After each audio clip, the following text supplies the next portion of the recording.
Bonjour à tous, bienvenue dans cette nouvelle vidéo sur ma chaîne YouTube et on se retrouve aujourd'hui, on est samedi matin, c'est officiellement mon premier jour de vacances. Oui. Alors j'ai encore un petit peu de travail pour véritablement être en vacances, des copies à corriger, plein de trucs etc. Mais globalement on est bien. Aujourd'hui je vais vous parler d'un comics qui est la suite en fait du comics dont je vous ai parlé hier avec Devil Reign, évidemment donc l'event Daredevil chez Marvel qui a concerné d'autres séries, en fait tous les personnages qui sont plus ou moins new-yorkais en fait, hein. Et vous avez des éditions qui sont sorties, donc vous avez l'édition collector comme ça, qui ont des couvertures wraparound. Alors ça a un défaut, c'est que quand vous allez les ranger dans votre collection, ça va se voir, alors qu'ils avaient une certaine uniformité chez Panini, ils ont progressé. Mais c'est comme ça, mais là, en tout cas, je vous présente aujourd'hui Devil Reign en édition collector. Donc moi, j'ai les 3 volumes en édition collector, parce que j'aime les éditions collector. Donc voilà, je vous montre à quoi elles ressemblent à peu près. C'est vraiment des très belles éditions. Celle du tome 3 est très belle également, avec les X-Men. Hop, le Docteur Octopus derrière, voilà, vraiment très très beau. Moi j'aime beaucoup cette édition.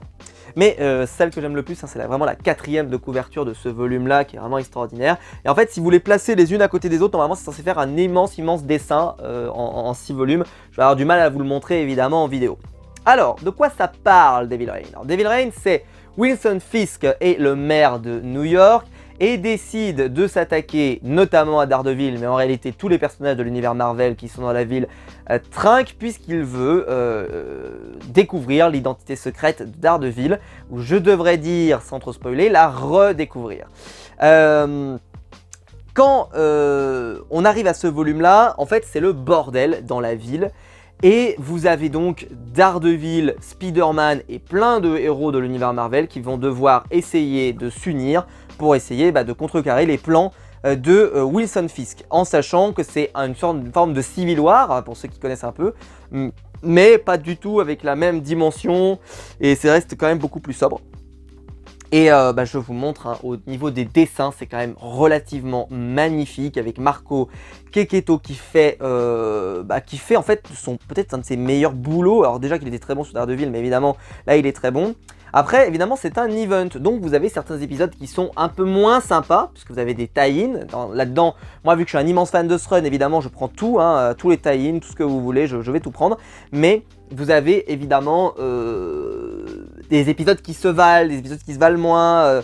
Par exemple, vous avez des numéros d'Electra, des numéros de Daredevil, des numéros de la série Devil Reign, qui eux sont vraiment excellents. Après, vous avez des numéros secondaires qui sont un peu moins bons, parfois moins inspirés ou autre. Mais dès qu'on arrive sur du Checchetto, tout de suite on prend une claque, quoi. C'est-à-dire que c'est tout de suite très beau, magnifique. Là par exemple, je vais vous montrer, voilà, ce volume-là par exemple, je l'ai trouvé hallucinant. C'était une super... Enfin, en plus l'histoire elle va faire que monter en puissance. On voit vraiment toute la méchanceté du caïd, et en même temps c'est un personnage qui est tellement passionnant à découvrir. Et puis quand vous voyez ce genre de planche, je veux dire, tu peux t'arrêter dessus pendant 10 minutes et rester bloqué, tellement c'est fascinant, tellement c'est beau, tellement c'est sublime. Bref, je ne peux que vous conseiller de lire ce récit. Mais voilà, après vous avez des épisodes qui sont un peu moins bons. Parfois les tie-ins sont moins bons, ça arrive. En particulier, par exemple, je crois que celui-là, par exemple, n'est pas terrible avec Hulk. Ouais, il est pas extraordinaire. Mais écoutez, l'ensemble, en fait, moi, vu que je les ai lus comme ça et tout, et en fait, j'étais tellement dedans avec le run de Daredevil précédent. La question d'ailleurs qu'on peut me poser, c'est est-ce qu'on peut lire ça si on n'a pas lu Daredevil? J'ai envie de répondre que oui. J'ai envie de répondre que oui, parce que tout le monde ne lit pas Daredevil et on peut lire cette série, il n'y a pas de problème. Maintenant, si vous avez jamais lu de Daredevil, c'est peut-être dommage. Et puis, en fait, en vrai, lisez le run de Daredevil. C'est-à-dire que si vous avez une bonne raison de ne pas le lire, je comprends pas. Vraiment, c'est trop bien. Surtout qu'on est vraiment face à du très très grand art, avec le personnage d'Electra qui est fascinant, le personnage de Daredevil qui est extraordinaire dans le récit. Vous avez évidemment des très très belles planches comme celle-ci, qui très badass. Et en fait moi je l'ai dévoré, c'est-à-dire quand j'ai eu mon 3e volume comme celui-là, j'ai dit mais c'est trop bien quoi. Et celui-ci je vous l'avais pas encore présenté je crois dans mes achats comics, Press, il va arriver très prochainement en vidéo. Mais je voulais quand même vous présenter la totalité de la série parce qu'en fait, lui, dès que je l'ai eu, je l'ai pris comme ça, j'ai fait allez, on commence. Bam, et j'ai commencé, je l'ai ouvert, je l'ai lu, clac, clac, clac, clac, clac. Parce que, alors ça se lit pas vite, je vous le dis tout de suite, il faut du temps parce qu'il y a beaucoup de discours, beaucoup de dialogues. Le dernier numéro est un peu plus punchy, mais le reste, c'est quand même beaucoup, on parle beaucoup. Parce que voilà, on rentre dans l'univers de Wilson Fisk, on rentre dans l'esprit de Daredevil, on rentre dans l'esprit aussi d'autres personnages de l'univers Marvel, dont Spider-Man et autres, qui sont très importants dans le run de Darsky, dont je vous parlais hier. Mais là-dessus, là vraiment, vous avez un album, en tout cas, enfin un run, qui je pense va rester un petit peu comme étant quelque chose une pierre fondatrice du personnage de Daredevil, ou peut-être même, pas forcément du personnage de Daredevil, mais plutôt de à quel point Daredevil, ça peut être un personnage sur lequel on peut construire des merveilles, et là-dessus, il n'y a pas de doute, quoi, de mon côté, c'est vraiment une tuerie monumentale, je vous le recommande. Si vous aimez Daredevil, si vous aimez Spider-Man, si vous aimez la ville de New York, si vous aimez les events qui sont un petit peu dans cette tendance Civil War, mais évidemment sans l'ambition de Civil War, hein, mais c'est plutôt voilà. En plus, moi je préfère Wilson Fisk par exemple, parce que je trouve qu'il incarne plus quelque chose, alors que dans le Civil War, il n'y a personne qui incarne, c'est vraiment des positions de chacun, tu vois, et donc tu peux très bien te retrouver dans la position de Spider-Man, mais aussi comprendre Captain America. Là, Wilson Fisk, vraiment, il est portrayé comme la personne qui veut foutre la merde. Et donc en face, tu as les héros qui sont dans une forme de Civil War, mais surtout qui comprennent bien que Wilson Fisk, il n'a pas forcément des intentions qui sont de bonne qualité. Et là-dessus, c'est moins dans des zones de gris, et donc ça amène un event qui a beaucoup plus de consistance, en tout cas beaucoup plus ça va plus vite au but, quoi. C'est-à-dire qu'il y a moins de...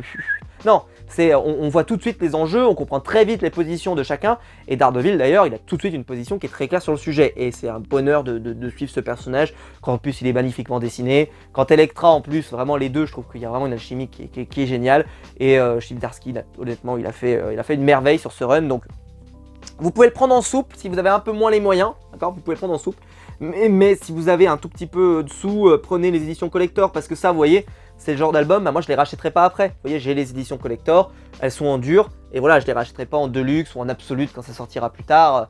Non, je vais rester avec ces volumes-là, ça me suffit amplement. Mais voilà, vaut mieux acheter peut-être une fois plutôt que racheter deux fois, si vous voyez ce que je veux dire. C'est-à-dire que si c'est pour acheter en soupe, pour après racheter en deluxe ou en absolute, je trouve ça presque dommage. Achetez-le directement dans ce volume-là, comme ça vous avez une édition définitive pour ce récit qui pour moi est un indispensable de Noël. On se retrouve demain matin à 7 h pour la nouvelle vidéo du calendrier de l'Avent. J'espère en tout cas que ce run vous a plu, ces vidéos vous ont plu.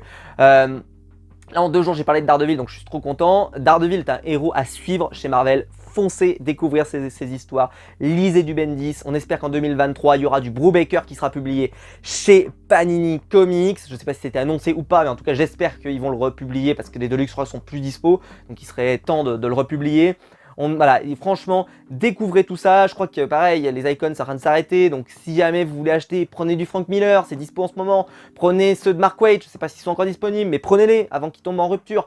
Franchement, Daredevil, c'est un héros qu'il faut suivre, c'est un héros à découvrir. Foncez découvrir ça. J'ai envie de dire, peu importe ce que vous prenez, de toute façon, ça sera globalement bien. Vous pouvez pas vous tromper. Mais si vous prenez Darsky et son run là, avec les 7 tomes que je vous ai présentés, plus ça vous fait 10 tomes, vous avez une histoire qui vaut le détour avec un dessin magnifique, avec une belle conclusion, un truc sympa, même si en réalité c'est pas la vraie conclusion parce que comme je vous l'ai expliqué hier, il y a un récit qui va continuer puisqu'il y a un nouveau numéro 1, j'ai hâte de découvrir ce prochain tome dès que possible, en tout cas j'ai vraiment hâte. J'espère que la vidéo vous aura plu, si c'est le cas vous pouvez la liker, vous pouvez vous abonner pour la partager sur les réseaux sociaux, il y a le bouton rejoindre juste en dessous pour devenir mon soutien et je vous en remercie et on se retrouve demain matin à 7 h pour la nouvelle vidéo du calendrier de l'Avent. Ciao.